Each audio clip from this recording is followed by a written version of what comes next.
Hello mga mi! So, pangatlong parcel na po ito galing kay Hello, Baby and Mom. Ayan. So, Hello, Baby and Mom. Sa plastic pa lang nila guys, nakalagay na ang hello.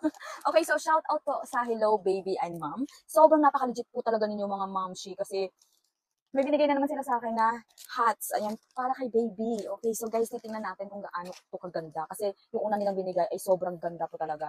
Love na love po talaga yung kulay. Okay, sa mga mi, sinasabi ko sa inyo, puntahan nyo na po ang store ni Hello, Baby and Mom dahil sobrang legit po ng kanilang mga items. And then, ang gaganda, ang cute po talaga. Sobrang deserve po talaga ito ng mga anak ninyo mga mi. Ayan, so, ang ganda, grabe. Pwede to pang binyag niya.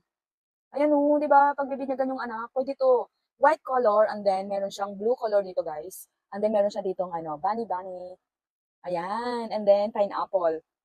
And then guys, itong good thing dito guys ha, sa hat na to ay, ayan, nahihigpitan po siya. Okay? Kung maliit po yung head ng baby ninyo, nahihigpitan po siya. Okay?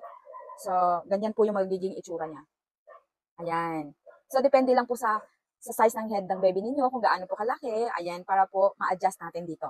Okay? Ang ganda, di ba? Then, aside dyan, guys, meron siyang garter dito sa baba para po hindi balaglag yung hat sa head ni baby. Ayan, sobrang ganda po talaga mga momshi. Kaya kung ako sa inyo, i-click nyo na po yung yellow basket, ilalagay ko po yung link kung saan po ito nabibili, and then i-add to cart na. At syempre, i-check out nyo na mga mi. Ayan, sobrang ganda po talaga mga mami. Ayan.